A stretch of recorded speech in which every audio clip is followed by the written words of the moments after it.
नमस्कार, आप देख रहे हैं बातें विशेष। आपके साथ एक बार फिर मैं हूं दिनेश। की हाल है तोड़ा?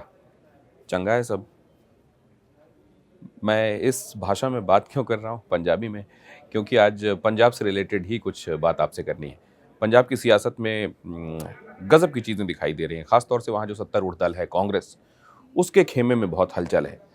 पंजाब में आगे चुनाव हैं और चुनावी साल में वैसे भी हर सूबे की सियासत में उठा-पटक, धमा-चौकड़ी खूब होती है, लेकिन पंजाब इस मामले में कुछ ज़्यादा ही वॉलेटाइल दिखाई दे रहा है। अब देखिए वहाँ एक घटना हुई है, वो ऐसा है जैसे साँप और नेवला साथ में आ गए हों। भई ये हालाँकि तुलना कुछ लोगों को खराब लग सकती है। कहने का मतलब ये है कि जो जानी दुश्मन हों, वो अगर एक साथ दिखाई दें, तो लोग लगभग इसी तरह की फ्रेज़ेज़ का इस्तेमाल करेंगे और इसको भी मुहावरे से ज़्यादा मत लीजिएगा, दिल पे मत लीजिएगा। बहरहाल इसमें हुआ ये है कि प्रताप सिंह बाजवा, कांग्रेस के राज्यसभा मेंबर ऑफ पार्लियामेंट और वहाँ के मुख्यमंत्री कैप्टन अमरिंदर सिंह एक साथ आ गए हैं। कहा यह जा रहा है कि अपनी प्राइवेट व्हीकल में, मतलब वो नहीं जो मुख्यमंत्री को ऑफिशियली दी हुई गाड़ी होती है, क्योंकि उससे पहचान हो जाती है, अपने प्राइवेट व्हीकल में चुपचाप प्रताप सिंह बाजवा के घर वो गए और इसमें बड़ी भूमिका निभाई खुद उनकी पत्नी परनीत कौर ने, जो कि आप जानते हैं एमपी भी हैं, और एक और साहब हैं, उनकी भी एक अहम भूमिका है, हालांकि मुख्य भूमिका परनीत कौर की ही, कि ये मेल मिलाप हो उन लोगों के बीच में जिनके बीच में न जाने कितने सालों से 36 का आंकड़ा कहते हैं रहा है। वो मिले और मुलाकात की वजह क्या थी? मुलाकात की वजह थी नवजोत सिंह सिद्धू।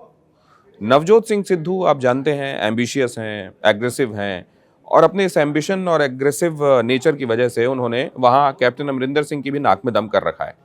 हालांकि वो इसको अपनी पर्सनल एम्बिशन के तौर पर नहीं दिखाते। अ, ये सियासत का तकाजा भी होता है कि अपने एम्बिशंस को जनता की सेवा के तौर पर पोर्ट्रे किया जाता है और कई बार मकसद भी जनता की सेवा का होता है। तो ये बड़ी फाइन लाइन ऑफ डिमार्केशन होती है जिसको पता कर पाना कि कौन सेवा करना चाहता है और कौन मेवा खाना चाहता है, बहुत मुश्किल होता है। बहरहाल नवजोत सिंह सिद्धू को डेप्यूटी सीएम भी पद ऑफर किया गया उनको मनाने के लिए, लेकिन वो नहीं माने। उन्होंने कहा कि नहीं, उनको कहा गया कि ठीक है आप राष्ट्रीय स्तर पर संगठन में कोई अहम भूमिका निभाइए।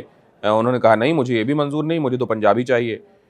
और कहा यह जा रहा है कि वो प्रदेश प्रधान के तौर पर अपने आप को चाह रहे थे और ये बात न तो कैप्टन अमरिंदर सिंह को मंजूर है और ना ही प्रताप सिंह बाजवा, जो कि उनके वैसे तो खासे विरोधी रहे हैं लेकिन इस मुद्दे पर उनके साथ हैं।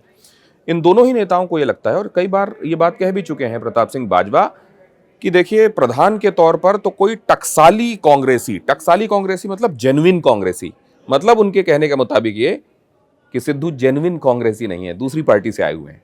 तो उनका कहना यह है कि कोई टकसाली ओरिजिन से कांग्रेसी जिसने कांग्रेस के लिए काम किया हो, बहुत दिनों तक काम किया हो। उन्होंने ये भी कहा कि ये कोई प्लेटफॉर्म नहीं है जहां पर कोई आए और दूसरी गाड़ी पकड़ कर चला जाए, सिद्धू पर तंज करते हुए। कुल मिलाकर कहने का आशय ये कि अपने आप को खाटी कांग्रेसी समझते हुए, परसीव करते हुए, कांग्रेस का सच्चा सिपाही बताते हुए। और आशा कुमारी का अगर आपको एक बयान याद हो, जो कि एआईसीसी की प्रभारी हैं पंजाब मामलों की, उन्होंने कहा था कि यहाँ तो कोई कद्दावर नेता ही अगुवाई करेगा विधानसभा चुनावों में कांग्रेस की। कैप्टन की तरफ इशारा था। अब आप जानते हैं कि कैप्टन लगभग 80 साल के हो रहे हैं और सिद्धू हर समय मोर्चा खोले रहते हैं। यहाँ आला कमान ने सुलह सफाई कराने की कोशिश भी की, लेकिन कैप्टन को और बाजवा दोनों को ही ये लगा कि लगता है आला कमान सिद्धू से ज्यादा इम्प्रेस्ड होकर काम कर रहा है, उनकी बातों को शायद उतनी तवज्जो नहीं दी गई। लिहाजा अपना अपना वेट दिखाने के लिए इन पुराने कांग्रेसियों ने एक गोलबंदी करने की कोशिश की है। आप जानते हैं कि प्रताप सिंह बाजवा भी वैसे तो कैप्टन के खिलाफ कई बार बड़े मुखर रहे हैं, यहाँ तक कि उन्होंने इस मामले में सिद्धू और बाजवा एक ही कह लीजिए कि स्वर में बात करते हैं। जब ये कहा गया कई बार कि शराब माफिया, खनन माफिया, केबल, ड्रग, ट्रांसपोर्ट, आखिर इस माफिया के खिलाफ ही तो आपको जनादेश मिला था कैप्टन को, तो फिर आप उसका ध्यान क्यों नहीं रखते? गुरु ग्रंथ साहब की बेअदबी का भी मामला आपको याद होगा, जिसमें सिद्धू ने कहा था कि कार्रवाई होनी चाहिए, बादल परिवार को लेकर उन्होंने बड़ी आवाज़ उसके खिलाफ बुलंद की थी और ये इस बात पर नाराज़गी जाहिर की थी कि जो करंट डिस्पेंसेशन है वो क्यों कोई कदम नहीं उठाता। ये जो उठापटक चल रही है पूरे पंजाब के सियासी सिनेरियो में, इसमें यह घटनाक्रम बहुत अहम है। अगर ये एका सिर्फ एक मुद्दे पर कुछ दिनों के लिए नहीं है, मैं प्रताप सिंह बाजवा और कैप्टन अमरिंदर सिंह की बात कर रहा हूं, तो ये पंजाब की सियासत में, कांग्रेस की सियासत में बहुत बड़ी घटना है।